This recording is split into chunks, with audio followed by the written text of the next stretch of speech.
colher. Mais uma vez eu digo, todos nós vamos colher alguma coisa esse ano. Isso é um fato, isso é algo que vai acontecer, é algo que nós temos falado há vários dias, né? Não somente na virada do ano, não somente ontem, não somente no domingo, mas desde o final do ano o Senhor já começou a nos direcionar para essa palavra. E você já parou para pensar como você vai colher? Vamos fazer essa palavra bem participativa. Pergunta para o irmão que está do seu lado: como você vai colher? Como você vai colher? Porque até para colher você precisa saber, existe uma técnica. Afinal de contas, como eu vou colher se não tiver a ferramenta correta? Então não é simples também, mas não é apenas colher. Eu vou colher, amém. Mas espera aí. Quando o agricultor ele vai lá e planta na terrinha dele, ele pensa assim: vou colher agora, pronto. Vou sair colocando a mão no tudo e vou colher? Não, existe uma técnica certa. Então a palavra de hoje, a palavra nessa noite, vai nos mostrar, vai nos ensinar as ferramentas, quais são as ferramentas que nós devemos usar para colher e qual a forma certa de colher, porque também não basta ter a ferramenta, nós também temos que aprender a usar a ferramenta certa, amém?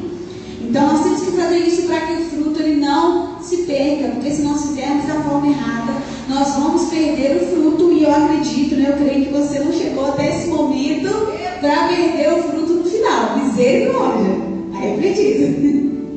Então vamos lá. Primeiro ponto, repete comigo: a colheita do céu, é de forma manual.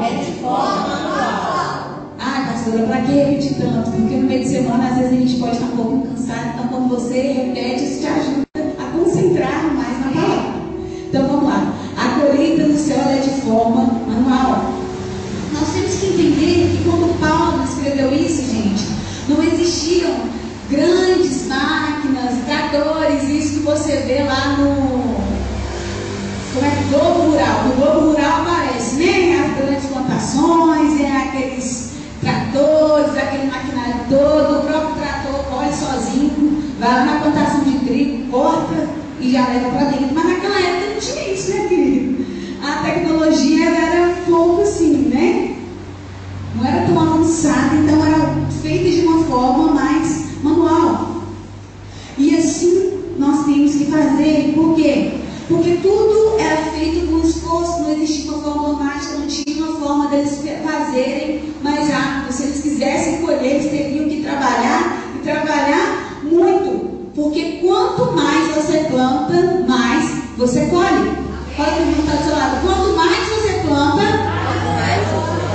mais você colhe.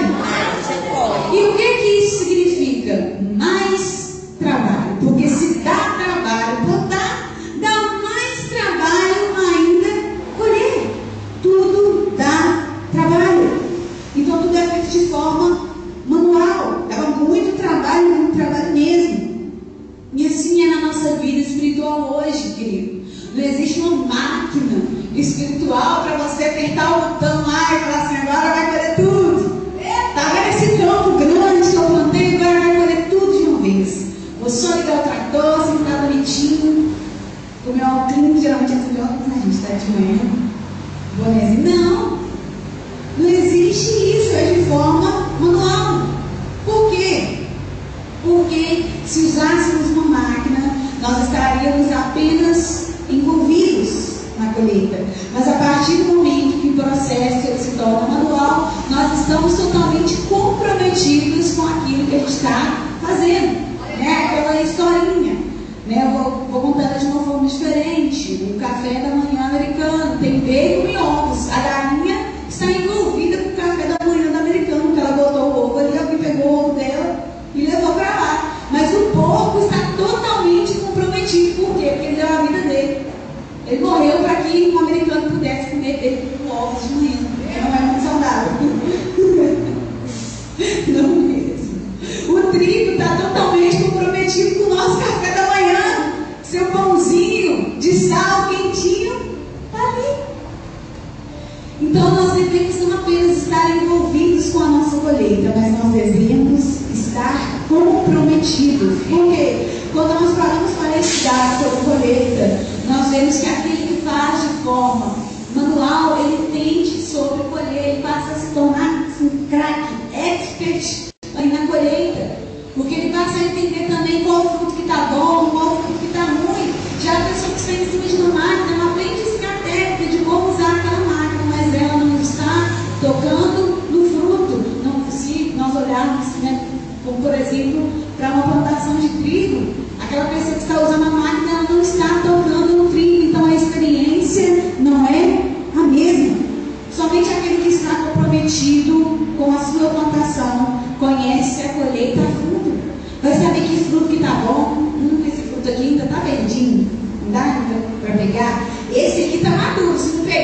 aquilo e vai cair. Vai apodrecer. Então nós temos que estar comprometidos. Nós devemos conhecer cada parte do processo da colheita. Se nós conhecemos o plantar, nós conhecemos o crescer, nós conhecemos o frutificar, e nós devemos conhecer o colher, nós também devemos aprender a colher. Porque quando vem o tema colheita, a gente fica todo feliz, e é para ficar feliz mesmo, e nós dizemos amém, acabou. E na verdade não, nós estamos apenas iniciando um novo processo. Nós precisamos também de um comprometimento. Então repete comigo, comprometimento. Porque se nós não nos comprometermos, nós vamos perder a nossa colheita. E quantas pessoas, infelizmente, vão trabalhar tanto, chegar até a frutificar, e na hora de colher não vai colher nada, porque vai faltar comprometimento, porque pensa assim, frutificou, acabou, já cresceu, ele está bom. Mas o fruto, o trigo, ele não vai sozinho para a nossa casa, ele não vai sozinho para o nosso armário, alguém teve que trabalhar. E na nossa vida espiritual, querido, esse alguém é você, esse alguém sou eu tenho que estar comprometido com a minha vida. Segundo ponto, e esse é importante, repete comigo, comunhão. Vira para o irmão que está do lado e fala assim, olha a comunhão, hein? Olha a comunhão, hein? Olha a comunhão. Olha a comunhão, hein? Isso daqui, todas as vezes que a gente puder, a gente tem que falar, a gente tem que lembrar, porque nós somos seres humanos, filhos de Deus, nós temos a mania de esquecer. Por quê? Já estamos aqui pensando naquela época, um dono de uma grande plantação, vamos pegar de trigo, está aqui a imagem para a gente ver o trigo. Além de ter que estar comprometido com a sua colheita, de ter que fazer de forma manual, imagina se ele quisesse colher tudo aquilo sozinho. Nem se ele quisesse, ele ia dar conta. Não estou falando de uma plantação pequena, não, estou falando de uma plantação grande. E até a pequena também precisa de ajuda. Imagina se ele se desse ao luxo de ser egoísta e não chamar ninguém. Não quero que ninguém me ajude, porque ninguém me ajudou a plantar, ninguém me ajudou a regar e ninguém me ajudou a vigiar quando estava ali frutificando. Se esse dono dessa plantação tivesse essa atitude, ele perderia tudo que trabalhou, todo o seu esforço teria sido em vão. E assim é na nossa vida. Se nós agirmos, querido, com egoísmo, quando Deus começar a nos abençoar, a gente não vai conseguir pegar tudo. Nem se a gente quiser, mas eu orei o ano inteiro, eu orei 4 anos, eu orei 10 anos. Pois é, você recebeu bastante na hora de colher, vai colher bastante também. E você não vai conseguir colher sozinho. Por isso que Jesus nos ensinou em Mateus, no capítulo 9, no verso 38, o que Jesus vai dizer? Clame para que o dono da seara envie mais trabalhadores. Por que você acha que aquele dono daquela grande plantação estava chamando gente? Porque ele tinha plantado demais. Ele plantou muito e ele chamava e continuava faltando pessoas. Por quê? Porque ele era muito próspero. E a nossa prosperidade, ela está ligada, a nossa comunhão, ela está ligada ao amor. Porque você já percebeu que quanto mais egoísta uma pessoa é, menos ela tem. Porque é um princípio bíblico. Espalhou, deu aos pobres, não faltou. Se eu não me engano, tem um salmo também que diz que aquele que é justo, ele terá para emprestar e não pedirá emprestado. A Bíblia também está nos ensinando a dar. Não vou precisar de pedir emprestado, mas eu vou dar. Então, a nossa bênção está totalmente ligada à nossa comunhão. Nós não podemos ser mesquinhos, nós não podemos ser egoístas. O nosso problema é que às vezes quando chega o tempo de colher, a gente fica querendo usar a música sabor de mel da forma errada, porque sabor de mel tem princípio bíblico. Só que a gente não pode usar esse princípio de uma forma errada.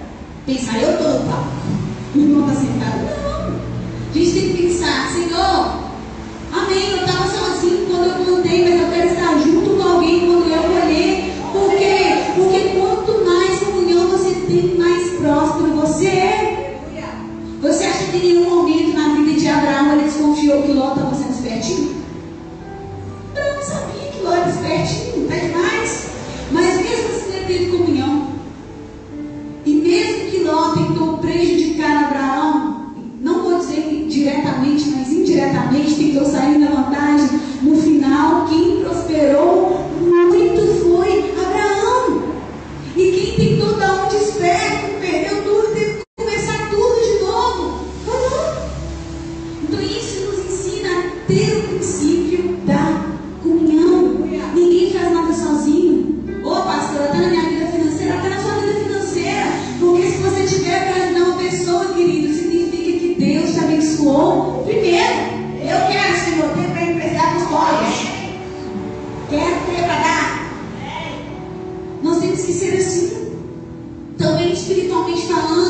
achando que é só no lado financeiro. Tem pessoas que pensam assim: eu vou sacrificar por esse ministério, eu vou orar, mas na hora que estiver bom, quando eu fizer aquele evento, eu vou fazer só assim.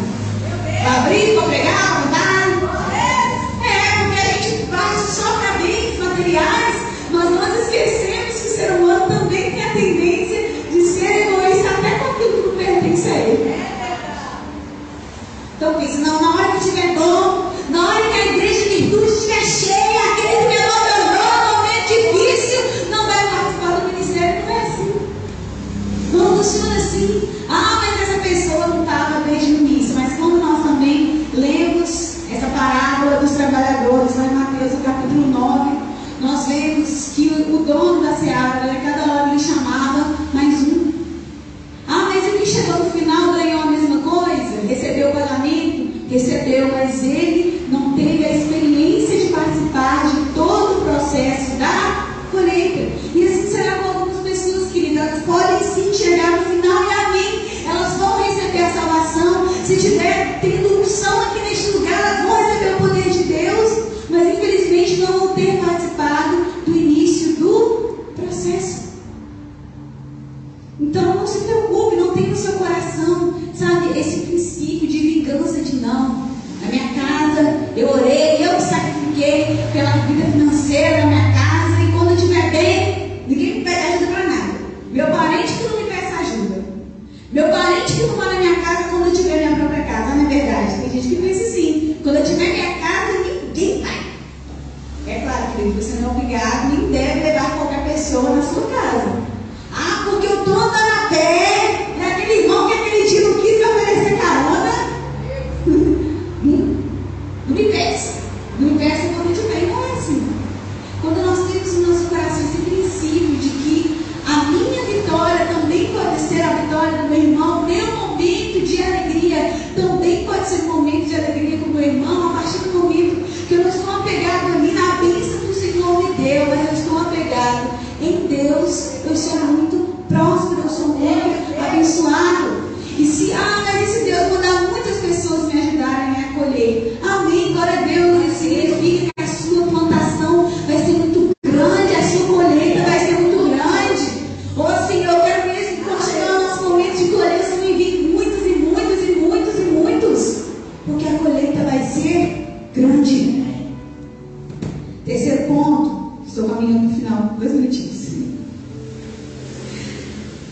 Outra coisa que nós aprendemos quando nós estudamos sobre colher é que na hora de colher, o mundo fala que é necessário o instinto, o tato, a visão, mas na nossa vida espiritual, nosso instinto se chama Espírito Santo, porque pelo nosso conhecimento nós não podemos nada, mas a partir do momento em que o Espírito Santo começa a me guiar, ele está em mim, e não apenas perto de mim, a partir do momento que já não vivo eu, mas Cristo vive em mim, aí sim o meu instinto é confiável, porque eu já morri, quem está vivendo é Jesus. Quem está vivendo é Cristo, quem está tomando as decisões é Cristo. E Ele vai nos mostrar: filho, pode ir lá, que é a sua hora de colher, pode ir lá, que agora que você vai colher naquela área, vai ser naquele momento, vai ser naquele dia que você vai colher. Então nós temos que deixar que o Espírito Santo nos guie e nos direcione. Nós devemos deixar que Ele seja o nosso instinto. E para finalizar, é necessário alguns materiais, algumas ferramentas. A primeira ferramenta é a enxada. E é interessante que tanto para plantar quanto para colher você precisa da enxada. Tanto para as duas coisas, para o início do processo e para o final do processo. Por quê? Porque a enxada ela fere a terra, em outras palavras, ela está cavando novamente a terra. O que isso significa espiritualmente?